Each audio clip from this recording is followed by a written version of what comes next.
Alright, so a problem that I struggled on the first test was problem 4, and this is regarding the penny made of zinc, and you're given mass, diameter, thickness, and density, and you are asked to do a few different things with that. So for part A, calculate the mass of a single zinc atom. You'll take the atomic mass of zinc, which is 65.4 grams per mole, and then in order to convert that to grams per atom, we're going to divide by Avogadro's number, 6.022 times 10 to the 23.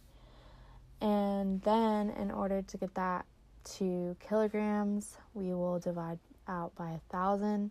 So this leaves us with 10 to the negative 25th kilograms per atom. So that's the mass of a single zinc atom.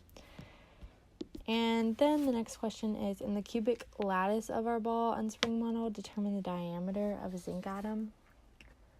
So in order to do this, we are given density. So I know that density is equal to mass over volume. And so since we're given density and we just found the mass, this is actually a pretty easy question. So we know that 7,140 kilograms per meters cubed is the density, and that will be equal to 10 to the negative 25th kilograms over volume. And so what we can do is volume is equal to mass over density. So when we calculate that out, you get 1.4 times 10 to the negative 29th meters cubed. And so that is our volume, and in order to go from volume to diameter, we will take the cubed root of that because volume is just diameter cubed. So when we do that, we get 2.41 times 10 to the negative 10th meters.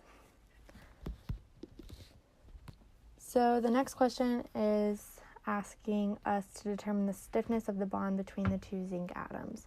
So from the equation sheet, we see that Young's modulus is equal to bond stiffness over diameter. And so we can rearrange this as stiffness is equal to Young's modulus times diameter. And so for this question, we're just going to multiply Young's modulus, which is actually given to us in part D of the question. It's 1.08 times 10 to the 11th newtons per meter squared. And we're going to multiply that by diameter, which we just found in the previous question. And so when you do this, you end up getting 26 newtons per meter as your bond stiffness. All right, so this next question is, an African bush elephant with mass 5,900 kilograms steps on the zinc penny. The Young's modulus for zinc is 1.08 times 10 to the negative 10 to the 11th newtons per meter squared. By what percentage does the penny compress if the elephant presses down on the penny with all of its weight?